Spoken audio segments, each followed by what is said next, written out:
vamos con el siguiente método. En este caso sería el método para eliminar.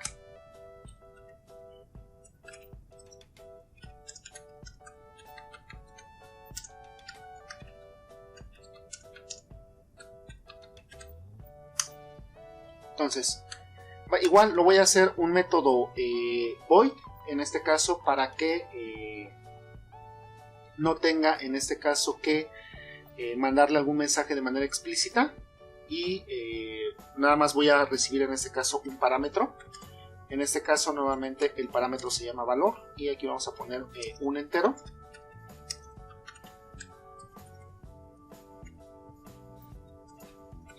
Con el valor a eliminar.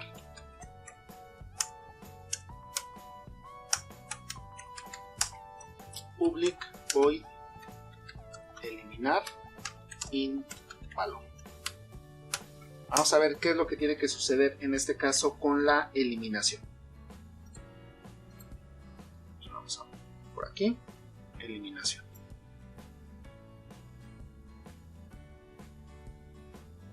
Entonces vamos a poner aquí nuestro arreglo A. Voy a poner aquí un arreglo.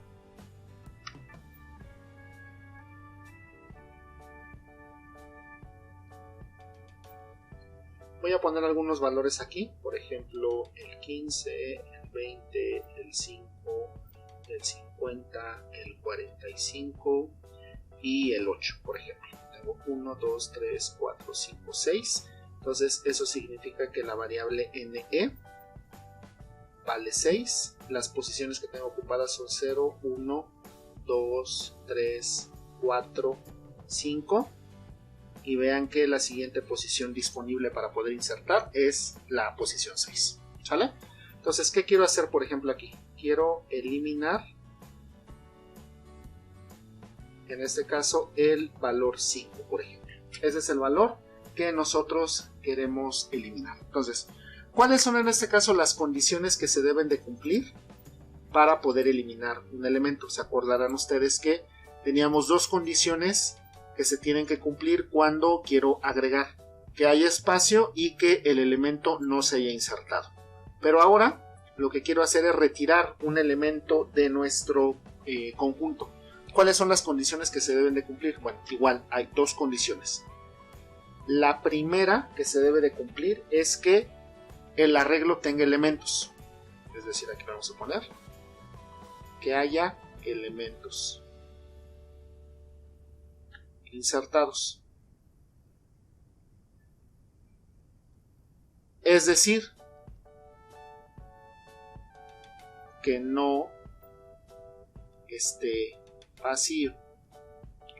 Y la segunda condición que se debe de cumplir en este caso es que el elemento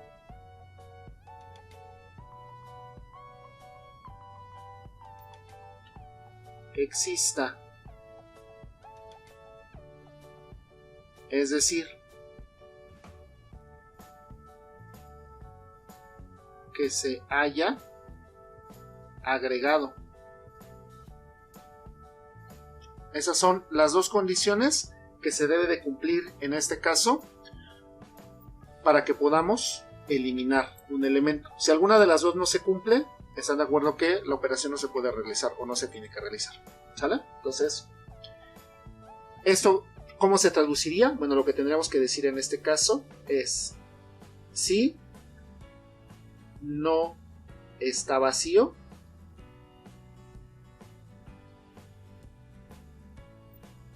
y además debe de contener.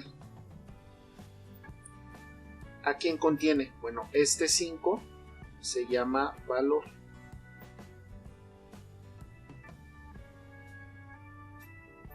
¿Sale? Entonces aquí contiene ¿quién? Pues contiene a valor.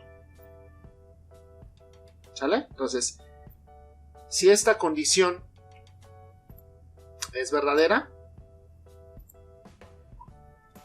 si esta condición es verdadera, entonces eso significa que podemos eliminar. ¿Cómo tendríamos que hacer en este caso la eliminación? Bueno, nuevamente, solamente voy a poder hacer en este caso la búsqueda. Vean que aquí simplemente me dice si hay elementos, sí está. No me dice en qué posición. Entonces eso significa que voy a buscar.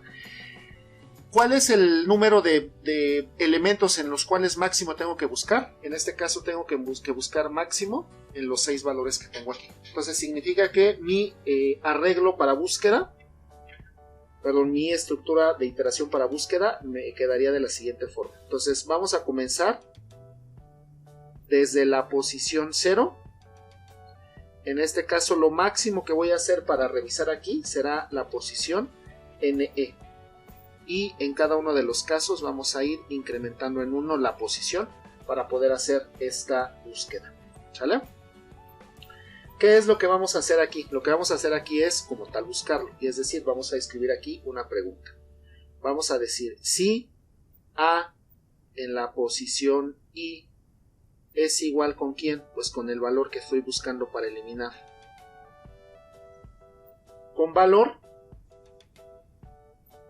Entonces, ¿aquí qué significa? Significa que lo encontró.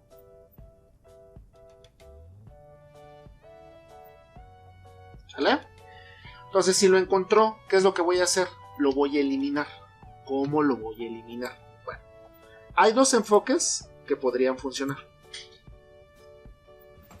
Por ejemplo, lo voy a poner por aquí, en otro color. ¿Sale? Para que no se confunda con el ejemplo que tengo marcado con el 15. Vamos a ponerlo en amarillo. Entonces, por ejemplo, imagínense. Tengo el arreglo A. Voy a poner exactamente el mismo.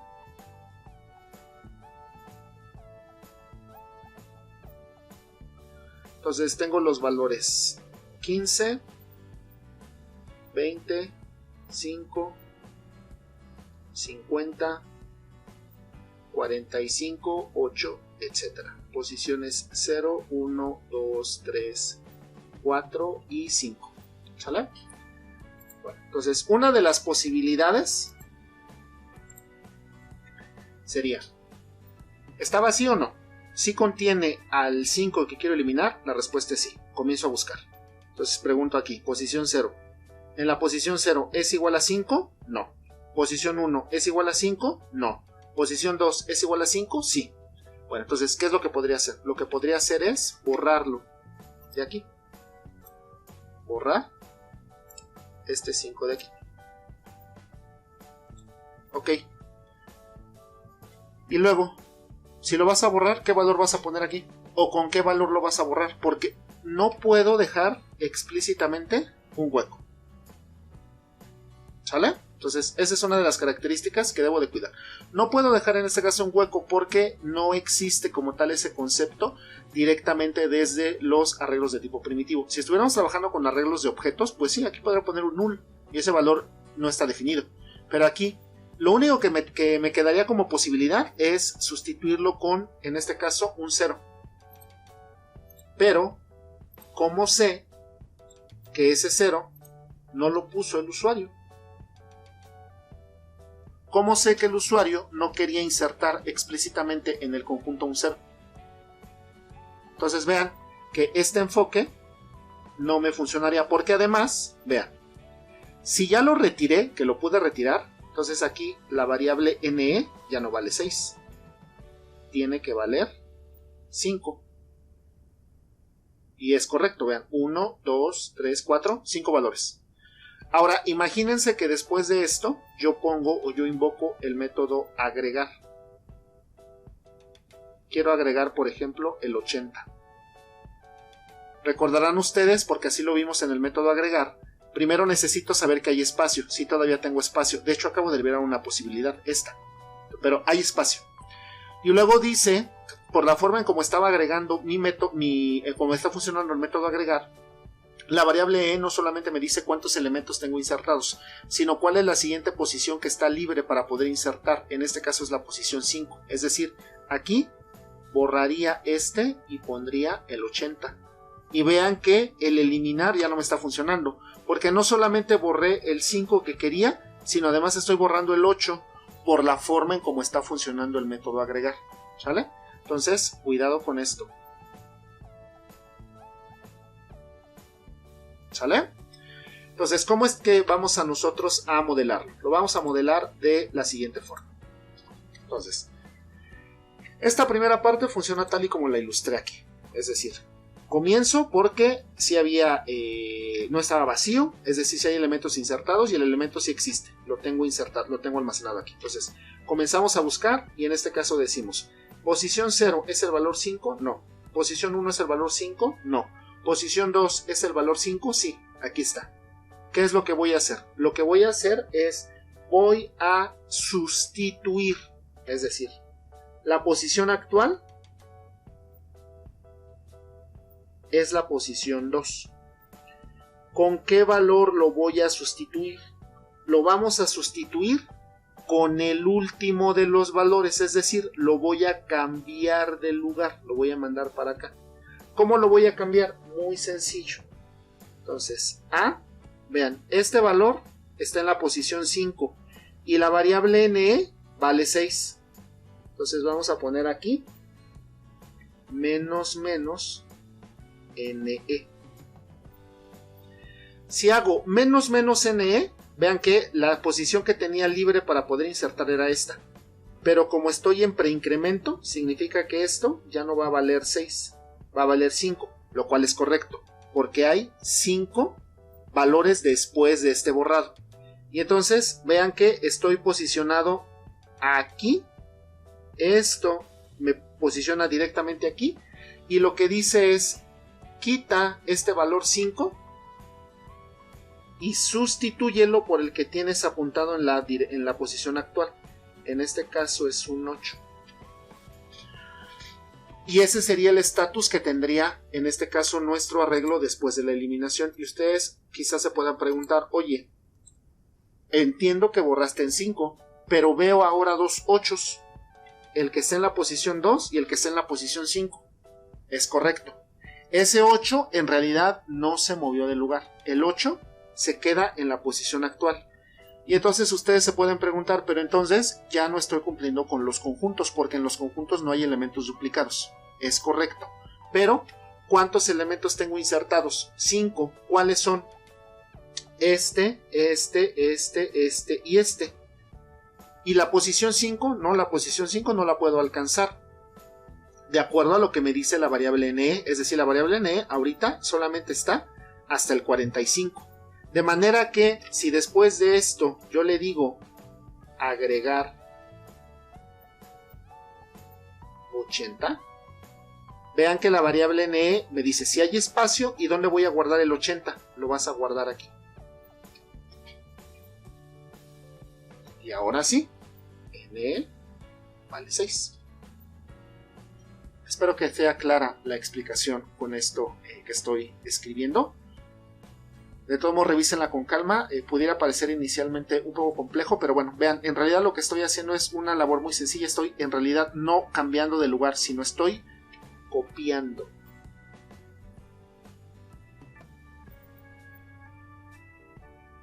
El valor que está en esta posición y lo pongo en donde, en la posición donde quiero hacer la eliminación.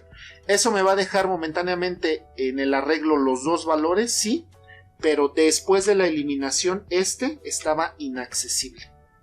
Entonces no hay ningún choque de conceptos con respecto a cómo deben de funcionar los conjuntos. ¿Sale? Entonces bueno, vamos a modelar entonces el método eliminar. Entonces, ¿qué es lo que necesitamos asegurar? Necesitamos asegurar que no esté vacío y que el elemento esté contenido. ¿Vale? Entonces, para eso dijimos, si no está vacío. Vean que para eso fue que programamos estos dos métodos. Pudimos anticipar que los íbamos a ocupar y por eso los programamos. ¿Sale? Entonces, si no está vacío y contiene ¿a quién? A valor. Entonces significa que está y que como tal puedo comenzar el proceso de eliminación. ¿Sale? Entonces vamos a poner aquí for int i desde la posición 0. Esto lo vamos a hacer hasta menor que ne. Vamos a poner aquí un i más más. ¿Sale? Entonces vamos a ir preguntando.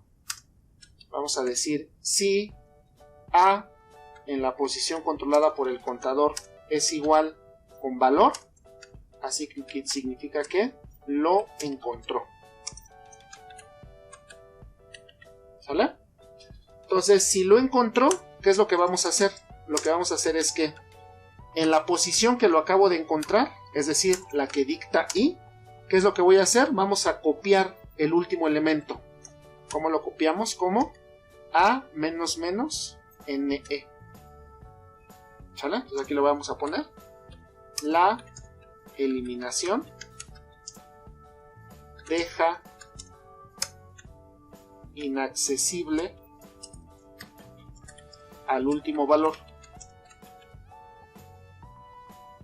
O digamos que lo deja marcado como casilla vacía. ¿Sale? Aunque en realidad no está vacía. Sí tengo algún elemento, pero cuando llegue mi siguiente elemento a insertar, ahí se sustituye y ya no tenemos en este caso ningún otro problema. Ahora, algo que me faltó comentar. Si ya lo encontré y ya lo pude eliminar, ya no tengo que seguir buscando porque en el arreglo, en el conjunto, ya no va a volver a haber otros 5 porque no tengo elementos duplicados. Ojo con eso, ¿sale? Si tuviéramos un conjunto o la especificación me dijera que el conjunto puede admitir valores duplicados, tendría yo que seguir buscando porque habría que eliminar todos los 5. En este caso no, porque no obtengo elementos duplicados. Entonces basta con que lo encuentre en un momento y ya no tenga que seguir buscando. Entonces, si ya no necesito en este caso seguir buscando, entonces aquí lo que me faltó es romper el ciclo. ¿Cómo? Con un break. ¿Sale? Y eso es justamente lo que voy a hacer en mi programa. Entonces, si lo encontró, vamos a poner aquí un break. ¿Sale? Entonces aquí voy a ponerle el comentario. Ya no es necesario seguir buscando. Ya no es necesario seguir buscando. ¿Sale?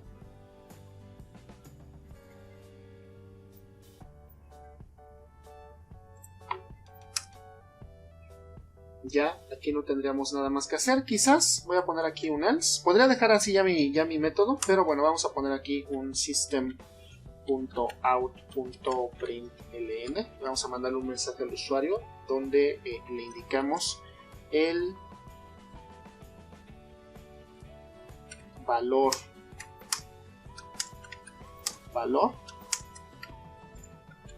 no se encuentra en el conjunto.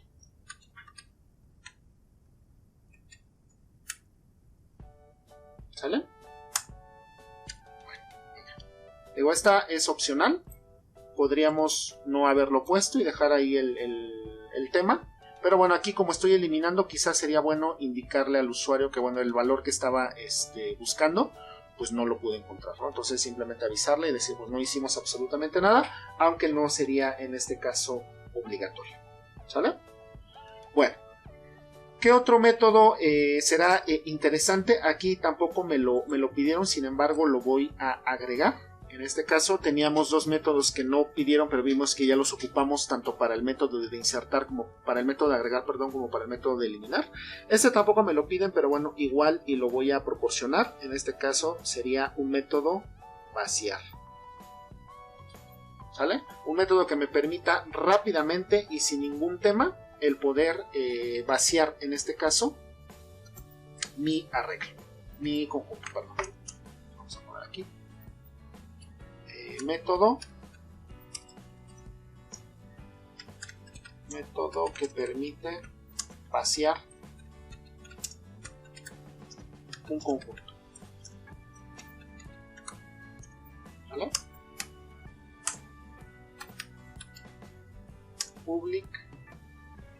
Lo voy a dejar igual como método void. Tampoco recibe ningún parámetro. Todo lo hace con la información interna.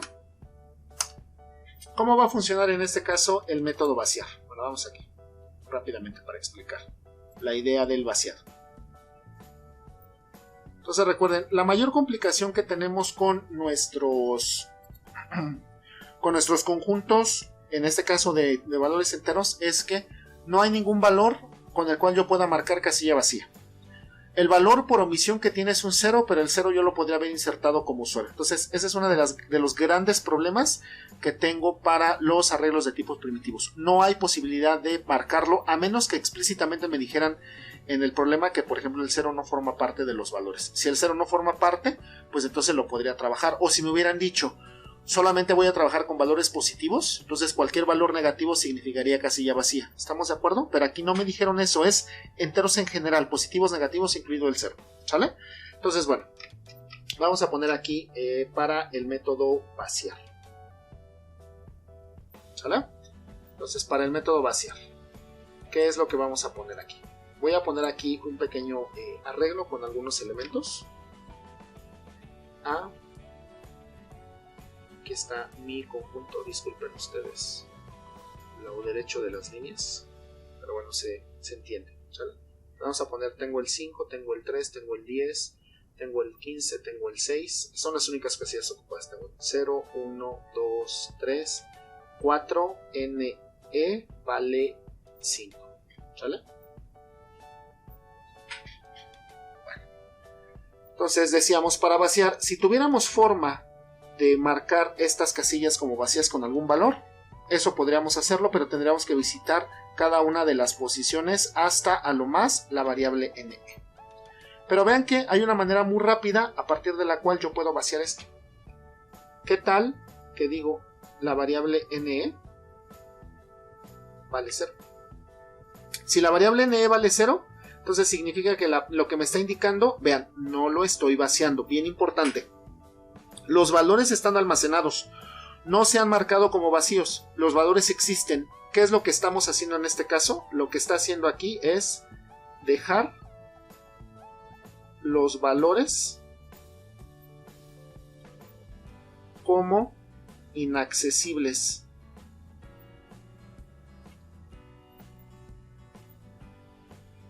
¿Sale? Siguen existiendo, pero en el momento en el que yo invoque, por ejemplo, agregar 6, vean que lo que me está indicando aquí es que la casilla o la posición que tengo disponible para poder agregar es la posición 0. Entonces significaría que vendría aquí, borra este y pone aquí un 6. Y cada vez que, y vean que en este caso la variable NE ahora valdría 1. Es decir, el siguiente valor a agregar lo voy a poner aquí. Es decir, sustituyo lo que ya tengo y pongo el nuevo valor. ¿Sale? Entonces, bien importante este concepto. No estoy borrando, estoy dejando inaccesibles a los valores, de manera que se van a sustituir en las siguientes operaciones, principalmente en la operación de agregar. ¿Sale? Entonces, bueno, regresamos aquí. Entonces, para poder vaciar de una forma muy rápida, simplemente decimos NE vale 0. Pues voy a poner aquí el comentario. No borramos explícitamente. Dejamos a los elementos como inaccesibles. Es decir, lógicamente no existen, pero físicamente están almacenados todavía. ¿Sale? Entonces, bueno, espero que hasta aquí no tengan ninguna duda, ningún comentario. Cualquier cosa, por favor, revísenlo, y si lo encuentran, por favor, háganmelo saber para que yo pueda resolver la duda oportunamente. ¿Sale? Bueno, vamos con, antes de pasar con los métodos que realizan las operaciones binarias de unión, intersección y resta, vamos de una vez a programar el método equals. ¿Sale? Entonces vamos a poner aquí public class public. Bueno, entonces vamos con el último de los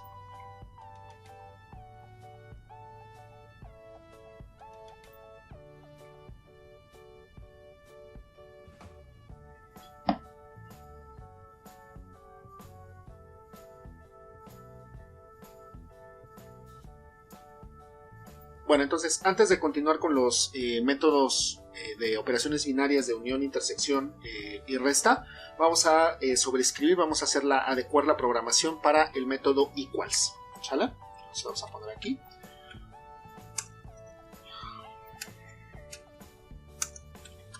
Método que permite saber si dos conjuntos son iguales.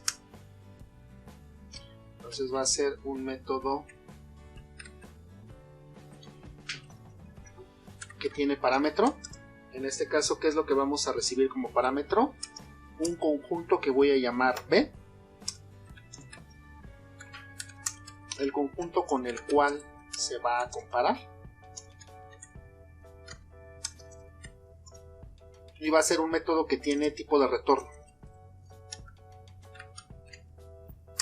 En este caso es el valor boolean, indicando true si son iguales,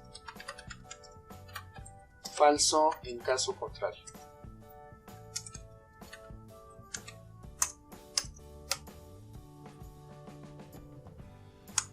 ¿Sale?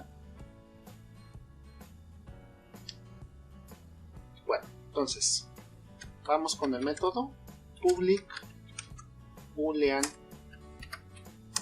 equals conjunto B. Recuerden que esta técnica ya la estuvimos trabajando y la platicamos cuando trabajamos con la clase de los complejos. Veíamos que dentro de una misma clase que estoy construyendo es posible que yo haga referencia a los objetos, y esta característica es posible ya que en el momento, lo único que nos exige Java es que en el momento en el que se haga la invocación del elemento, esto ya se encuentre completamente definido. ¿Sale? Es lo único que necesitamos, de manera que nosotros podemos utilizar dentro de la clase que estoy programando, hacer referencia a objetos de la misma clase sin ningún problema. ¿Sale? Entonces vamos a poner de momento una variable de tipo boolean que sea local, que tenga la respuesta, y vamos a poner true. Es decir, aquí asumimos que los conjuntos son iguales. Ahorita vamos a ver si, vamos a comprobar si eso ocurre o no. Entonces, ¿qué es lo primero que necesitamos garantizar para que dos conjuntos sean iguales? Es evidente que lo primero que tengo que verificar es que tengan la misma cardinalidad, es decir, que ambos tengan exactamente la misma cantidad de elementos almacenados. Entonces vamos a poner aquí, verificamos primero que los conjuntos tengan la misma cardinalidad. Entonces vamos a preguntar aquí si cardinalidad del conjunto que invoca es igual con la cardinalidad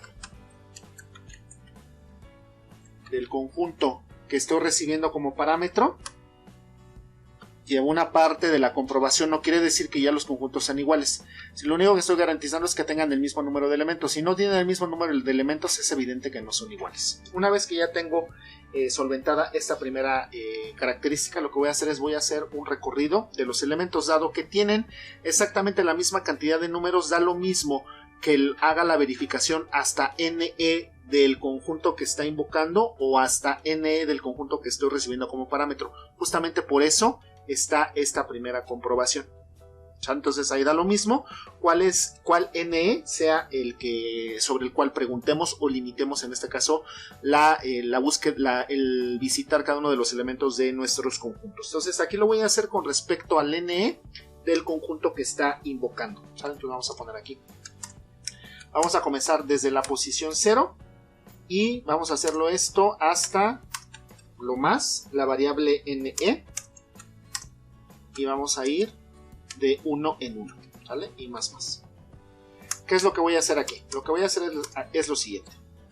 Vamos a decir, si en algún momento tomo un elemento del conjunto que invoca y le pregunto al conjunto que estoy recibiendo como parámetro si lo contiene, y si el conjunto me responde que no lo contiene, es evidente que los conjuntos no son iguales.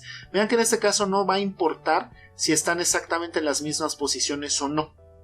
simplemente lo voy a hacer como que si todos los elementos están contenidos, de manera que en el momento en el que uno de los elementos no esté contenido, en ese momento voy a dar mi respuesta y los conjuntos serán iguales o no, ¿sale? Entonces aquí lo que vamos a hacer es si B punto, si no contiene B punto, no contiene ¿a quién?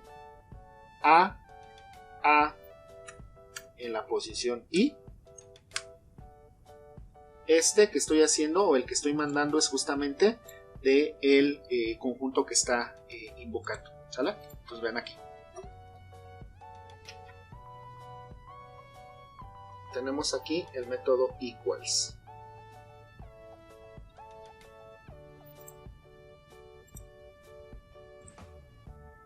Entonces, esto en algún momento se invocará de la siguiente forma. Vamos a tener, por ejemplo, un conjunto M. Y este conjunto M yo lo voy a querer comparar con equals con el conjunto N, por ejemplo. Y esto me va a devolver true o me devuelve false. Ahora, internamente, ¿qué es lo que sucede aquí? Lo que sucede internamente aquí es que vamos a tener un arreglo A.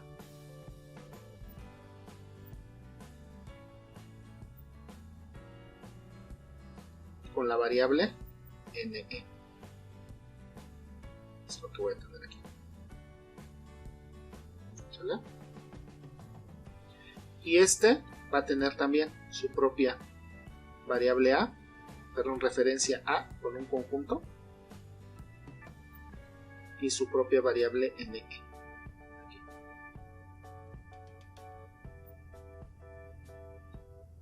El conjunto que invoca con el que está recibiendo como parámetro.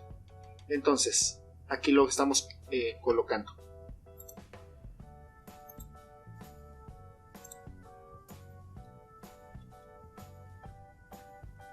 Si cardinalidad de M, que es el que invoca, es igual a la cardinalidad de N, que es el que viene como parámetro, entonces significa que estos dos tienen exactamente los mismos elementos. Vamos a suponer, por ejemplo, que aquí NE vale 6 y que aquí NE vale 6. Tienen la misma cardinalidad. Entonces, ¿qué es lo que voy a hacer con respecto a este? Podría hacerlo con respecto a este, pero vean que lo estoy haciendo con respecto a este. Voy a tomar el conjunto N. Sé que tiene un método que se llama contiene. No pierdan de vista que tienen los mismos elementos. ¿Qué le voy a mandar aquí? Le voy a mandar cada uno de los valores que tengo en estas posiciones. Entonces aquí, ¿qué le voy a mandar? El conjunto A en la posición I. Entonces, si lo contiene, significa que está y puedo continuar con mi comprobación. Pero vean que en este caso a mí no me interesa que lo contenga. A mí lo que me interesa es si no lo contiene. Si no lo contiene, alguno de ellos, el que sea, no me importa cuándo ocurra, pero si alguno de ellos no lo contiene, entonces significa que estos dos conjuntos son diferentes o no son iguales. Eso es justamente lo que estoy tratando de ilustrar directamente con mi programa. Es lo que tengo aquí. Entonces, si esto no lo contiene, entonces vamos a poner aquí. Vamos a cambiar el valor de la respuesta. Entonces tendríamos aquí respuesta es igual a falso. Y si ya no fue igual, estarán de acuerdo que ya no necesito seguir buscando o seguir comprobando. En ese momento detengo el programa en el método equals y devuelvo mi respuesta. ¿Sale? Si esto no ocurre, entonces la variable respuesta sigue estando en verdadero y no va a pasar absolutamente nada. ¿Sale? Ahora bien, si esta condición inicial no se cumple, significa que los conjuntos no tienen el mismo número de elementos. Y si no tienen el mismo número de elementos, entonces lo que va a suceder aquí es que respuesta tiene que ser falso también. En cualquiera de los dos casos, lo que vamos a hacer es un return respuesta. Entonces, si esto se cumplió y nunca pasé por aquí, la respuesta que voy a devolver es verdadera, el conjunto era igual. Si en algún momento pude llegar aquí, lo que voy a devolver es un falso, los conjuntos no eran iguales. Si esta condición igual inicialmente no se cumple, entonces respuesta es falso y devuelvo que no son iguales. ¿Sale? Ese sería mi método equals. Bueno, vamos entonces ahora sí con los métodos de operación binaria que son unión, resta e intersección. Entonces vamos a poner aquí método que permite unir dos conjuntos.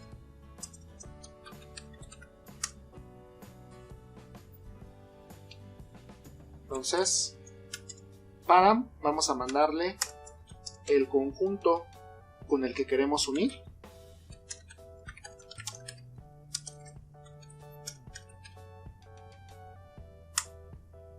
Y vamos a poner un return. Que voy a devolver un conjunto con el conjunto resultado de la unión.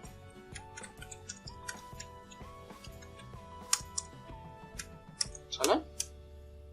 Vamos. Public conjunto unir. Vamos a ponerle unión. Conjunto B.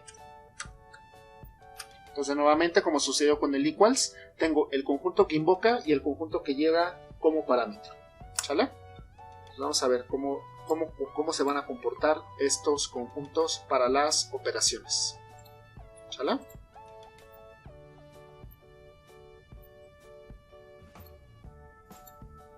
Entonces, vamos a suponer que tengo, entonces estamos en unión, ¿sale?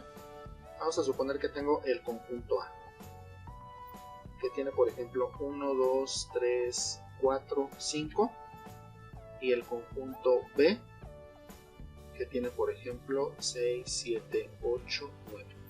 Vean que en este caso los conjuntos a unir no deben de tener la misma cardinalidad. La misma cardinalidad la estuvimos trabajando directamente con para saber si dos conjuntos son iguales.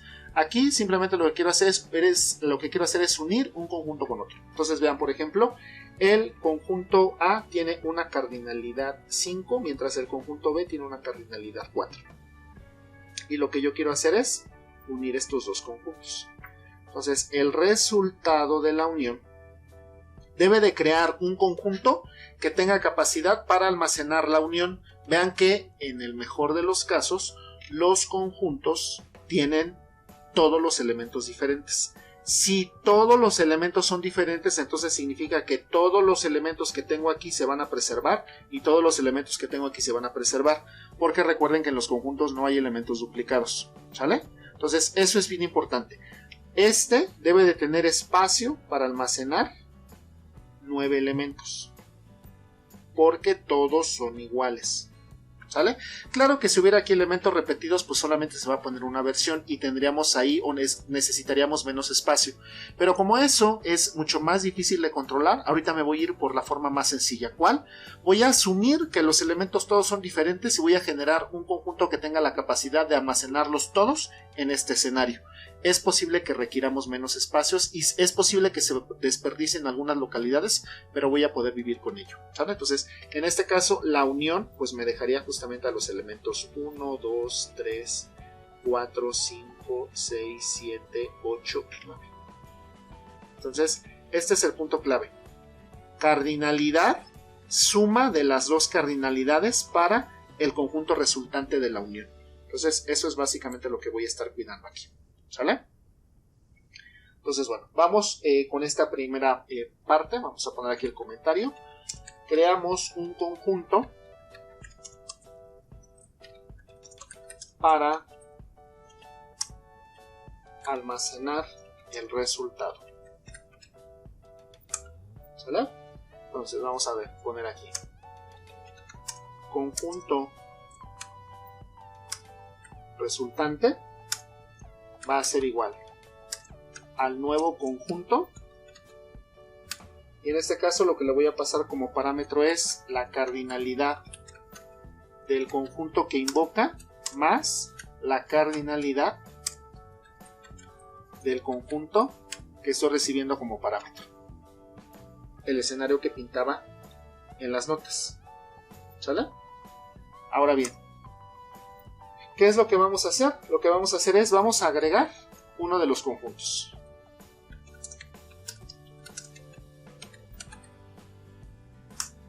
Entonces, ¿cómo lo vamos a agregar? Uno a uno. Entonces, con un ciclo for, vamos a suponer que voy a agregar, en este caso, al conjunto que está invocando. Entonces, vamos a ir desde la posición 0 hasta i menor que ne, y vamos a ir de 1 en 1 y más.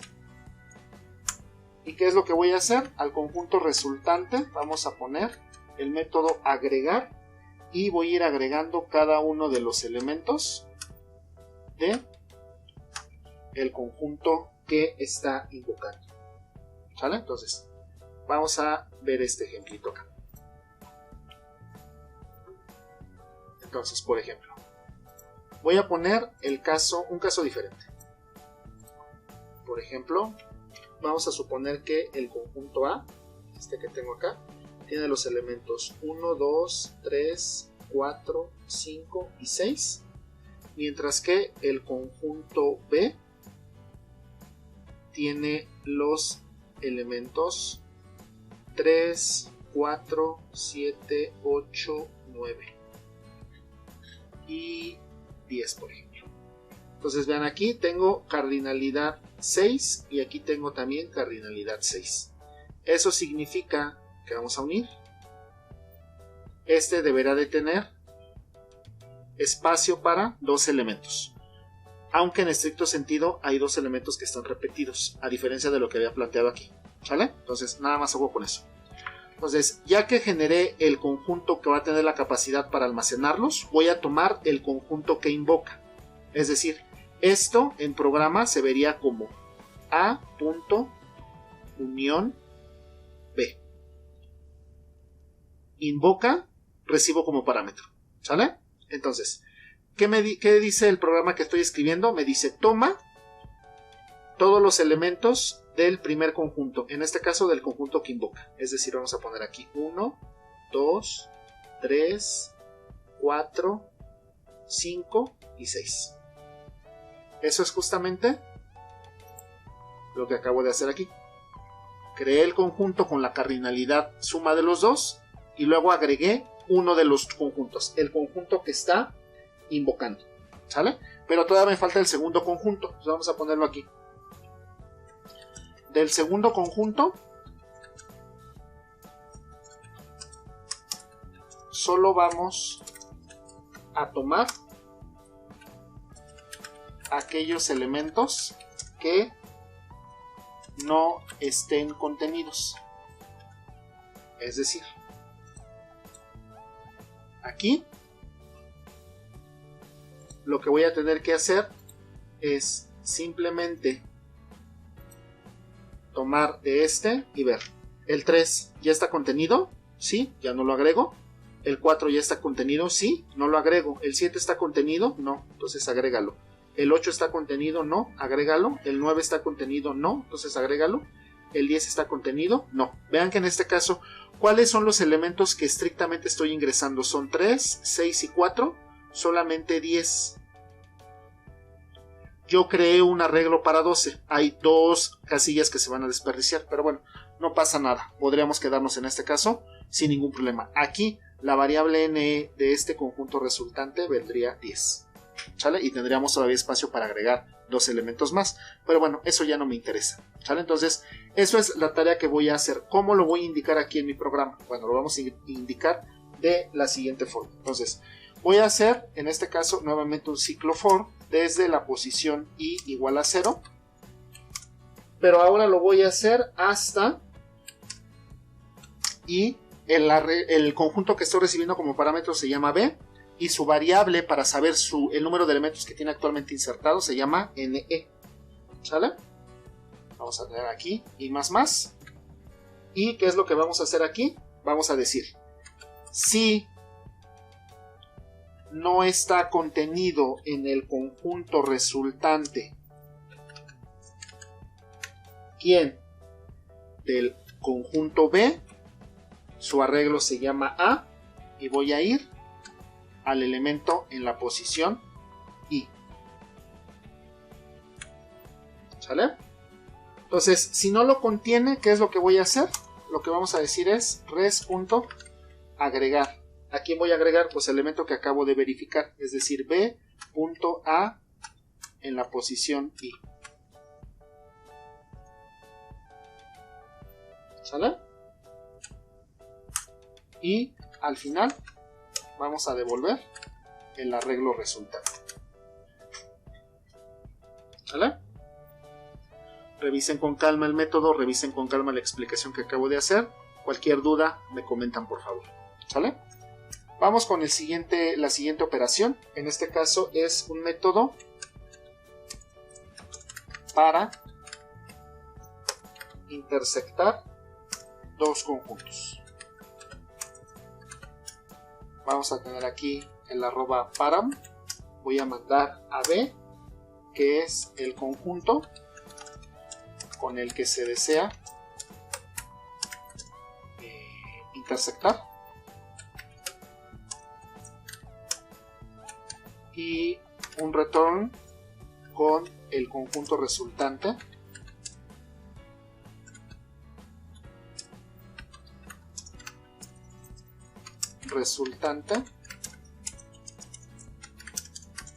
de la resta, ¿sale? Perdón, de la intersección.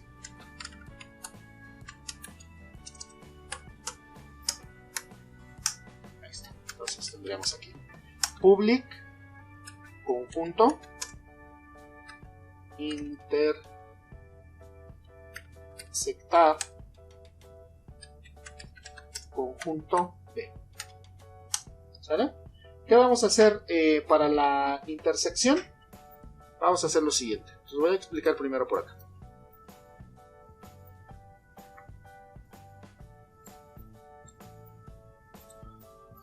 Entonces, vamos a tener aquí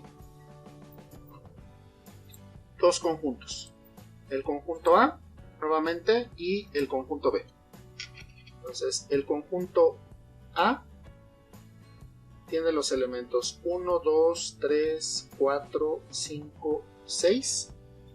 Y vamos a tener el conjunto B, que tiene los elementos 3, 4 y 6. Vean que este es un conjunto de cardinalidad 6 y este es un conjunto de cardinalidad 3. Quiero intersectarlos. Entonces vean aquí. El conjunto resultante, ¿qué cardinalidad debe de tener? En el mejor de los casos, uno de ellos completo es la intersección, como ustedes pueden ver aquí. ¿Cuál? El que tiene la menor cardinalidad de los dos. Aquí lo vamos a poner. Menor cardinalidad. En este caso, el de menor cardinalidad es el que tiene la cardinalidad 3. Eso es lo primero que tengo que especificar. Vamos a buscar cuál es el conjunto que tiene la menor cardinalidad. Entonces vamos a tener aquí el conjunto resultante. Todavía no sé cuál va a ser, ahorita lo vamos a definir. ¿Sale? Entonces verificamos el conjunto con menor cardinalidad. ¿Sale? Entonces vamos a decir, si la cardinalidad del conjunto que invoca es menor que la cardinalidad que el conjunto que llega como parámetro, entonces significa que el conjunto que invoca es el que tiene la cardinalidad menor. Recuerden que en invocación esto sería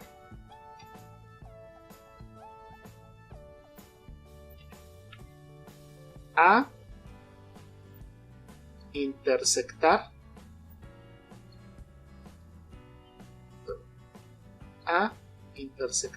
B. Conjunto que invoca, conjunto que se recibe como parámetro. ¿Sale? Eso es lo que estoy haciendo. Entonces, si ya identifiqué que uno es el conjunto que tiene la menor cardinalidad, entonces lo que vamos a hacer aquí es, vamos a inicializar el conjunto resultante. En este caso será un new conjunto. Y vamos a tomar la cardinalidad del conjunto que está invocando. ¿Sale? Una vez que ya tengo esto, voy a agregar completamente los elementos del conjunto que resultó con menor cardinalidad. En este caso, el conjunto B. Entonces aquí voy a agregar 3, 4 y 6. ¿Sale? Entonces vamos a nuestro programa. Entonces vamos a decir, agregamos el conjunto menor. ¿Vale? Entonces esto lo hacemos como desde la posición igual a 0 y menor que NE, porque es el conjunto que estoy recibiendo, perdón, que está invocando, y más. ¿Sale? Entonces lo que voy a hacer aquí es arrays.agregar ¿quién? A en la posición I. res.agregar A en la posición I. ¿Sale? Vamos a ver qué hacemos con el segundo. Del segundo conjunto vamos a revisar cuáles elementos no se encuentran y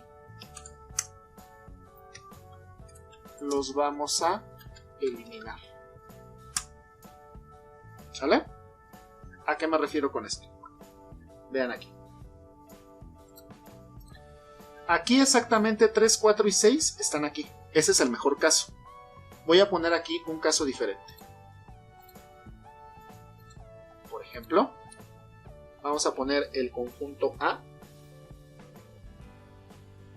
que tiene los elementos 1, 2, 3, 4, 5 y 6. Quiero intersectar con el conjunto B, y el conjunto B vamos a suponer que tiene 2, 3, 7 y 8. Uno de cardinalidad 6 y uno de cardinalidad 4. ¿Quién voy a tomar aquí? El de menor cardinalidad. ¿Cuál es el de menor cardinalidad? 4. Entonces, nuevamente aquí es A intersectar B. ¿Qué voy a hacer? Voy a tomar los elementos del conjunto menor. Todos. Es el 2, 3, 7 y 8. Vean que no todos están, solamente están el 2 y el 3. Justamente eso es lo que vamos a resolver a continuación. Entonces, del segundo conjunto vamos a revisar cuáles elementos no se encuentran, y los que no se encuentren son los que vamos a eliminar. Entonces vamos a visitar el segundo conjunto. ¿Sale? Entonces eso lo vamos a hacer igual. Desde la posición I igual a 0. En este caso lo vamos a hacer hasta I menor que res.ne, que son los que ya tengo agregados. ¿Sale? Es decir, voy a revisar con respecto a estos. ¿Sale? Que es los que ya tengo. Y vamos. Y más. ¿Sale? Entonces, ¿qué es lo que vamos a hacer en este caso? Lo que vamos a hacer en este caso es, vamos a preguntar si B no contiene ¿a quién? A res.a en la posición I. ¿Qué es lo que vamos a hacer en este caso? Simplemente vamos a decir res. Eliminar ¿quién? el elemento que no encontré. Res.a en la posición I. Entonces, si revisamos aquí, voy a comenzar a revisar aquí, con respecto al que ya construí. Entonces, voy a ir visitando uno por uno y voy a preguntar si está contenido aquí. Entonces pregunto, ¿el 2 está contenido aquí? Sí, entonces se queda. 3 está contenido aquí, sí, entonces se queda. 7 está contenido aquí, no, entonces 7 se va. 8 está contenido aquí, no, entonces 8 se va. Y esto es la intersección. ¿Sale? Y eso es justamente lo que hice aquí. Ahora, ¿qué pasa si esta condición no se cumple? Si esta condición no se cumple, entonces significa que quien tenía la cardinalidad menor es el conjunto que está llegando como parámetro. Entonces vamos a poner aquí. Si no, ¿y qué es lo que voy a hacer? Lo que voy a hacer es, voy a copiar exactamente esta configuración y la voy a ajustar al nuevo escenario.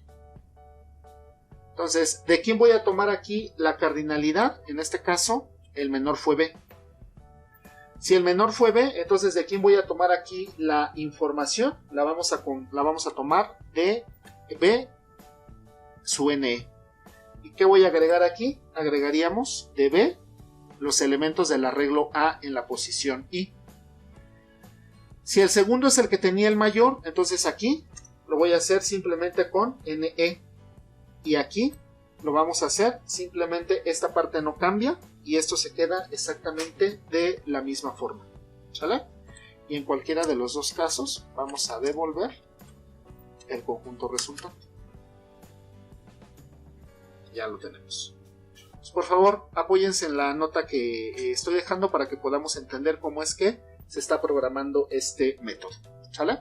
Bueno, vamos con el penúltimo método, ya casi terminamos. Entonces vamos con el método restar. Entonces método para restar dos conjuntos. Entonces vamos a tener aquí el parámetro, se llama B, es el conjunto que queremos restar. Y vamos a devolver un conjunto, en este caso con el conjunto resultante de la resta.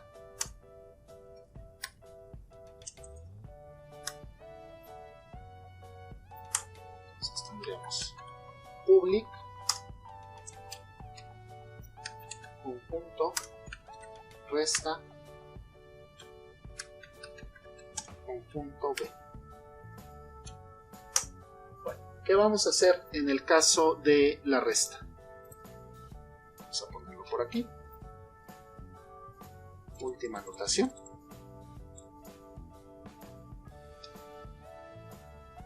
Entonces, voy a tener aquí dos conjuntos. El conjunto A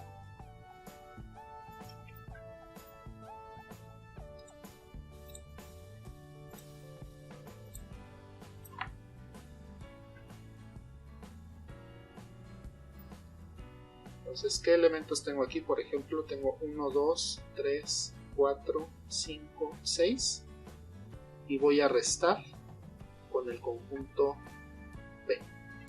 ¿Sale? Entonces vamos a suponer que tengo los elementos, por ejemplo, aquí 2, 4, 6, 9, 11. Entonces aquí tengo un conjunto que tiene cardinalidad 6 y aquí tengo un conjunto que tiene cardinalidad 5. Conjunto resultante. Vean que en el caso de la resta nosotros la vemos como los elementos que se encuentran aquí, pero que no están aquí. Entonces significa que voy a tomar en este caso para la cardinalidad del conjunto resultante la cardinalidad del conjunto que está invocando. En este caso, cardinalidad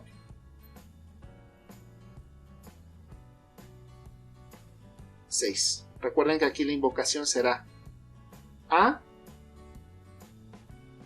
resta B.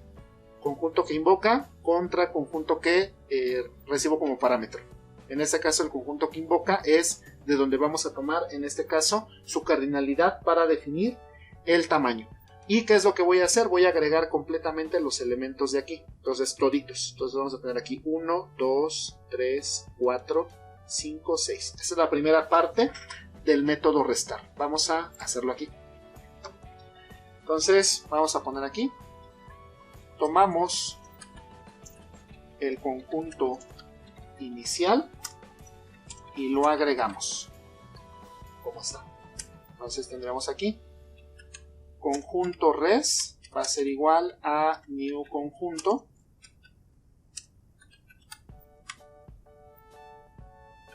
tomo la cardinalidad del conjunto que está invocando. ¿Sale? Agrego el conjunto que está invocando. Entonces tenemos desde la posición i igual a 0 hasta i menor que ne y más. Y lo que voy a hacer es al conjunto resultante vamos a agregar, en este caso, a en la posición i. Ya está, esta primera parte. ¿Sale? Ahora, ¿qué vamos a hacer del segundo? Del segundo conjunto vamos a revisar cuáles elementos se encuentran y los vamos a eliminar. Entonces recuerden, ¿cómo vemos a la resta? La resta son los elementos de aquí que no se encuentran acá.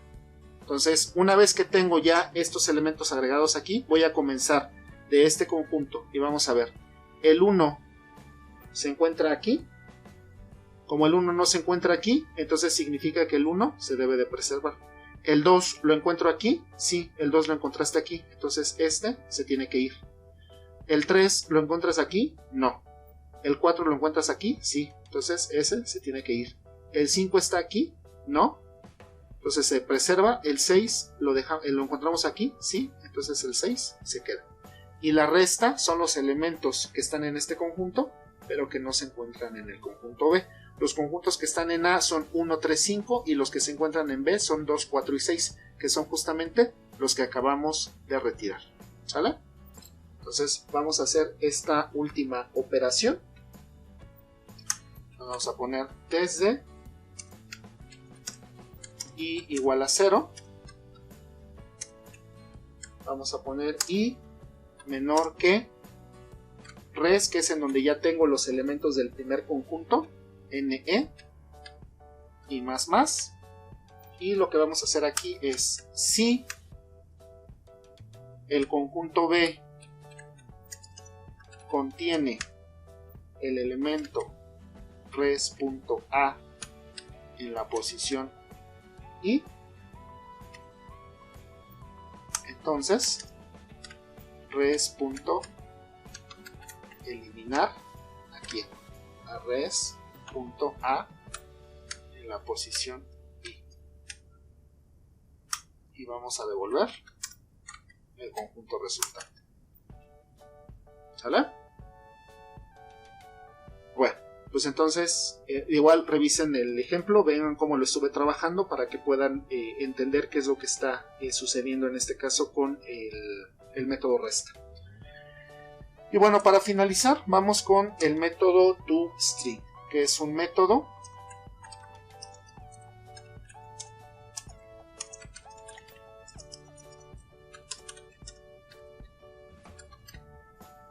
para imprimir un conjunto como una cadena de caracteres. ¿Vale? Entonces, ¿qué vamos a devolver aquí?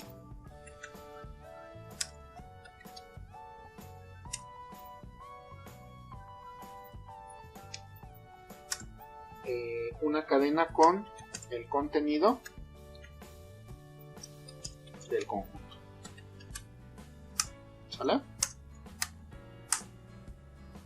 entonces es public string to string. Vamos a definir una variable que se llame conjunto. Vamos a ponerla con esta cadena. El conjunto tiene, ¿vale? Vamos a poner aquí un ciclo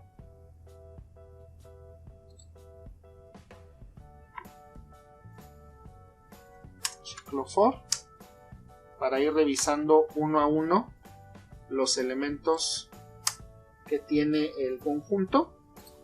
Vamos a poner aquí un ciclo for desde la posición i igual a 0 hasta i menor que ne y más,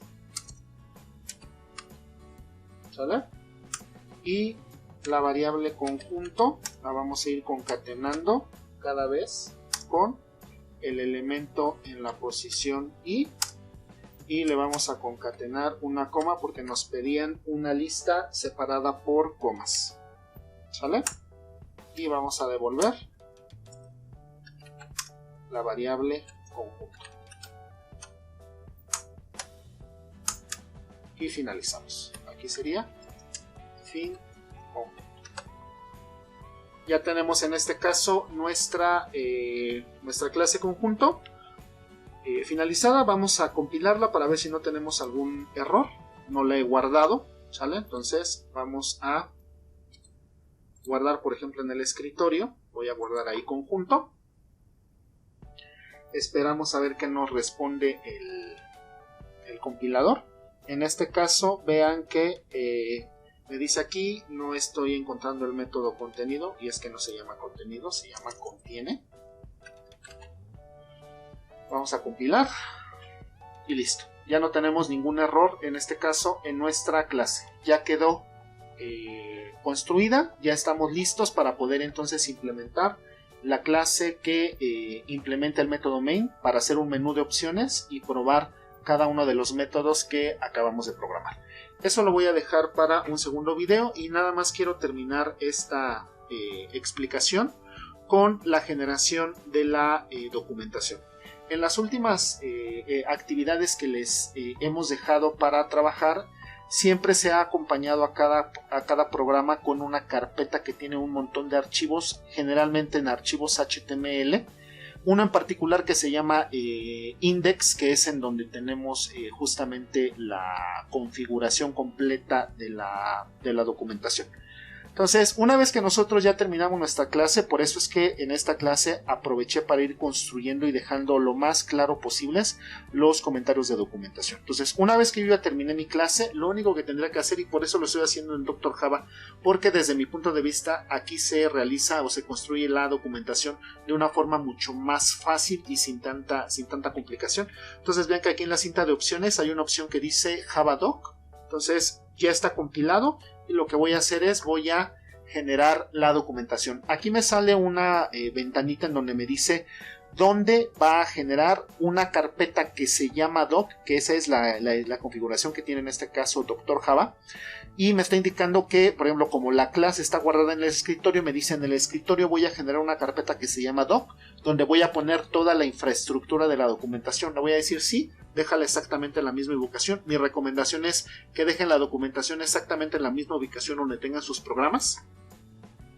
Me dice aquí que el directorio no existe, que si quiero que lo cree, le voy a decir que sí. Comienza en este caso a generar la documentación. Si nosotros tuviéramos algún error en el programa o tuviéramos algún error en la especificación de las etiquetas @param o @return, me marcaría el compilador que hay problema, y hasta que lo resuelva es que estaríamos verificando directamente la documentación.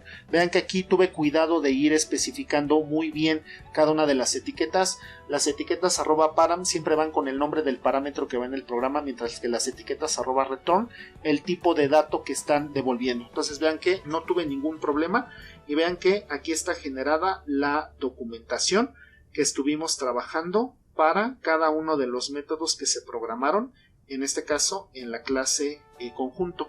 Si yo me voy al escritorio, estaré viendo esta carpeta documentación, y dentro de todos los archivos habrá un archivo que se llama index.html, que es en donde estaría viendo la documentación. De manera que en sus actividades en donde se pida la generación de la documentación por Javadoc, esta es una tarea que había que realizar, y junto con los programas que se estarían enviando en las actividades, habría que enviar completita, en este caso la carpeta que generó Dr. Java para la documentación. ¿Sale? Entonces, bueno, por favor les pido que prueben, que revisen, que vean con calma y con detenimiento los aspectos que estuvimos trabajando para la construcción de esta clase, que es un acercamiento a los arreglos de tipos primitivos, y en los siguientes videos estaré cambiando la perspectiva hacia lo que vamos a utilizar, que son arreglos de objetos. Por mi parte es todo, muchas gracias por su atención y nos vemos en la siguiente entrega. Hasta luego.